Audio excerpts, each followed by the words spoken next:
Welcome to PGI college Pithoragarh, जो जाना जाता है nursing, paramedical, agriculture, hotel management, computer science और मैनेजमेंट जैसे जॉब ओरिएंटेड कोर्सेज के लिए। अधिक जानकारी के लिए आज ही संपर्क करें। नमस्कार, मैं हूं प्रदीप सेक्रियाल और आप देख रहे हैं न्यूज पीटीएच टीवी। आज के संक में आपका बहुत बहुत स्वागत है। आज सबकी निगाहें नैनीताल हाईकोर्ट पर थी। लोगों में बड़ी बेचैनी थी कि कहीं चुनाव टल तो नहीं जाएंगे। यहां तक कि चुनाव आयोग भी असमंजस में था, लेकिन हाईकोर्ट ने स्पष्ट कर दिया कि चुनाव प्रक्रिया पर कोई रोक नहीं लगाई गई है। आज हाईकोर्ट में क्या कुछ हुआ बताएंगे आज किसी अंक में। इसके अलावा आज के अंक में हम आपको यह भी बताएंगे कि किस तरह रानीखेत में बेटी के झूठे आरोप के चलते सौतेले पिता को करीब 2 साल तक जेल में रहना पड़ा। अब कोर्ट ने उसे दोषमुक्त कर दिया है। लेकिन आइए सबसे पहले देखते हैं आज दिन भर की सुर्खियां। 16 जुलाई हरेला पर्व के दिन वृहद वृक्षारोपण अभियान के आयोजन को लेकर जिलाधिकारी विनोद गोस्वामी ने अधिकारियों के साथ बैठक की। इस दौरान प्रभागीय वनाधिकारी आशुतोष सिंह ने अवगत कराया कि पिथौरागढ़ जनपद में हरेला पर्व पर हर्षोल्लास के साथ विभिन्न स्थानों पर वृक्षारोपण किया जाना है। जनपद पिथौरागढ़ में यक्षवती नदी के किनारे 10,000 वृक्ष हरेला के दिन इको टास्क फोर्स की मदद से लगाए जाएंगे। कल शाम हुई भारी बारिश से कनालीछीना मुख्य बाजार में जल भराव की स्थिति उत्पन्न हुई। स्थानीय नवीन चंद्र पांडे ने बताया कि यह स्थिति बीआरओ ग्रिफ द्वारा बनाए गए पुराने व संकीर्ण नाले की विफलता के कारण हुई। स्थानीय लोगों ने बंद कलमठों को खोलने व पानी निकासी की समस्या का समाधान करने की मांग की है। जनपद पिथौरागढ़ के बुंगा छीना के नगरोड़ा पितरोटा में तेज आंधी तूफान से एक पेड़ की भारी भरकम टहनी टूटकर बिजली के तारों पर जा गिरी, जिससे बिजली का पोल एक मकान पर गिर गया। गनीमत रही कोई जनहानि नहीं हुई। परिजनों ने बिजली आपूर्ति सुचारू करने की मांग की है। आप लोग देख सकते हैं कल रात भारी बारिश की वजह से पेड़ गिरा है, जिससे हमें भारी नुकसान हुआ है। सारे बिजली के तार टूट गए हैं हमारा, और ये देख सकते हैं पोल भी गिर गया है इधर। एशियन स्कूल पिथौरागढ़ में 1 दिवसीय शिक्षक प्रशिक्षण कार्यशाला का आयोजन किया गया। कार्यशाला का विषय था भारतीय पुरातन शिक्षा पद्धति एवं वर्तमान डिजिटल युग में एआई और राष्ट्रीय शिक्षा नीति। प्रदेश भर में संचालित ऑपरेशन काल नेमी के अंतर्गत जनपद पिथौरागढ़ में भी यह अभियान प्रभावी रूप से चलाया जा रहा है। अभियान के तहत जनपद पुलिस द्वारा संदिग्ध बाबाओं, आश्रमों, डेरों एवं धार्मिक स्थलों पर सघन चेकिंग अभियान चलाया गया। जनपद पिथौरागढ़ पुलिस ने आम जन से अपील की है कि यदि किसी ढोंगी बाबा अथवा संदिग्ध गतिविधि के बारे में कोई जानकारी प्राप्त हो तो तत्काल नजदीकी पुलिस थाने को सूचित करें, जिससे समय रहते उचित कानूनी कार्रवाई सुनिश्चित की जा सके। मॉनसून काल 2025 एवं कैलाश मानसरोवर यात्रा 2025 के संबंध में केंद्रीय सड़क राज्य मंत्री अजय टम्टा ने जिला कार्यालय सभागार पिथौरागढ़ में अधिकारियों के साथ बैठक ली।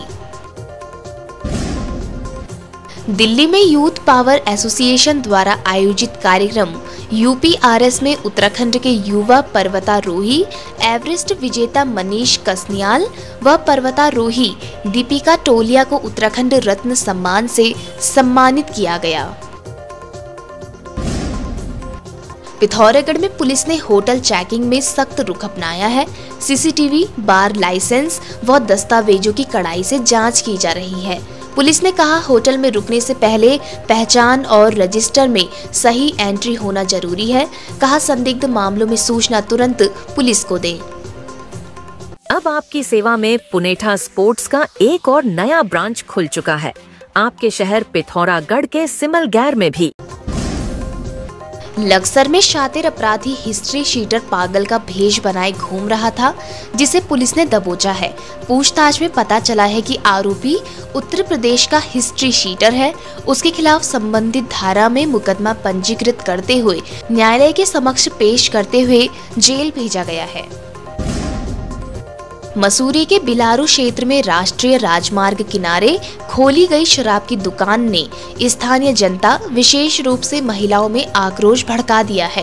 क्षेत्र की महिलाओं ने इस कदम को समाज विरोधी करार देते हुए न केवल विरोध प्रदर्शन किया, बल्कि एसडीएम कार्यालय पहुंचकर जिलाधिकारी देहरादून के नाम ज्ञापन भी सौंपा। ज्ञापन में उन्होंने तत्काल शराब की दुकान बंद करवाने की मांग की है। संगम नगरी देवप्रयाग में भारी बारिश के चलते भीषण भूस्खलन हुआ।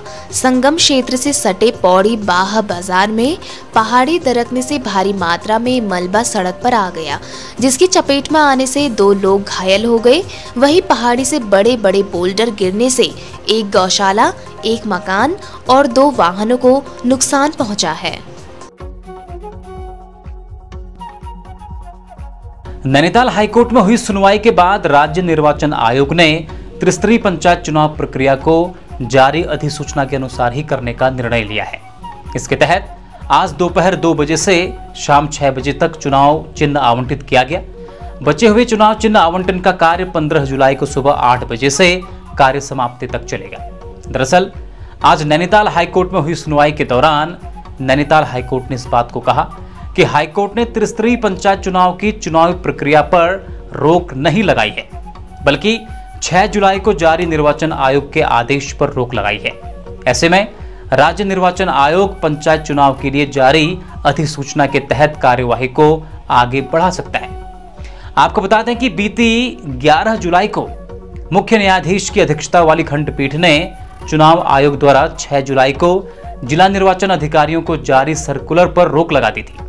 आयोग ने इस सर्कुलर में कहा था कि जिन लोगों के नाम एक से अधिक ग्राम पंचायतों, प्रादेशिक निर्वाचन क्षेत्रों या नगर निकाय की निर्वाचन नामावली में सम्मिलित हैं, उन्हें मतदान करने या चुनाव लड़ने से न रोका जाए।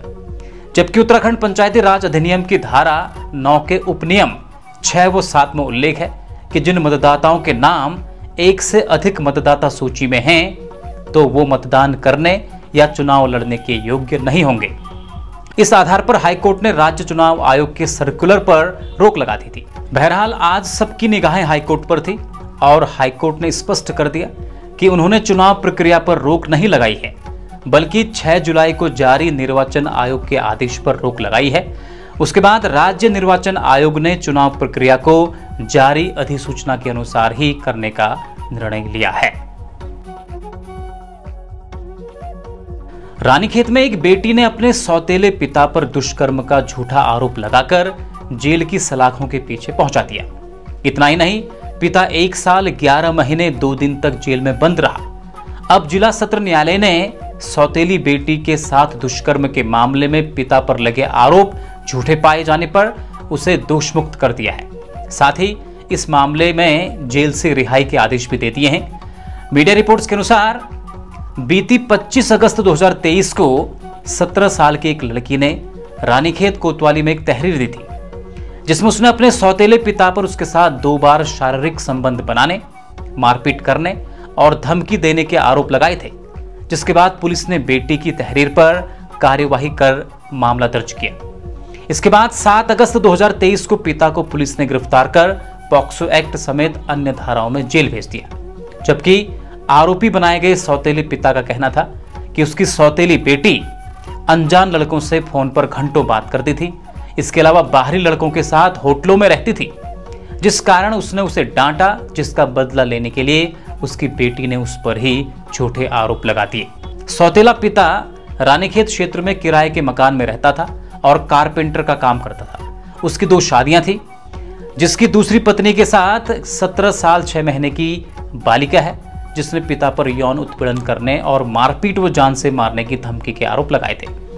विशेष सत्र न्यायाधीश के न्यायालय में पिता पर कई अधिनियम के तहत आरोप लगाए गए। अभियोजन पक्ष की ओर से कुल 10 गवाह परीक्षित कराए गए। बयान के बाद बचाव पक्ष व अभियोजन पक्ष के बीच बहस हुई। अभियोजन पक्ष ने मामले को सिद्ध करने की भरपूर कोशिश की, लेकिन अभियोजन पक्ष की कोई भी दलील केस को सिद्ध नहीं कर पाई। पूरी बहस सुनने के बाद विशेष सत्र न्यायाधीश श्रीकांत पांडे ने सौतेले पिता को निर्दोष मानते हुए दोषमुक्त किया है। साथ ही जेल से उसे इस मामले में रिहा करने के भी आदेश दिए हैं। अभी consultancy Pithoragarh Uttarakhand. Contact for NGO registration, trust registration, company registration, NITI Aayog registration, 12A and ETG registration, audit related services, online form filling, PAN and Aadhaar, all types of schools documentation and other work, all types of online legal and compliance work. Abhi Consultancy known for its exceptional work and timely delivery. खबरों में बने रहने के लिए news PTS TV को subscribe करें और bell icon दबाएं और साथ ही फेसबुक पर न्यूज़ PTS टीवी पेज को लाइक या फॉलो करें।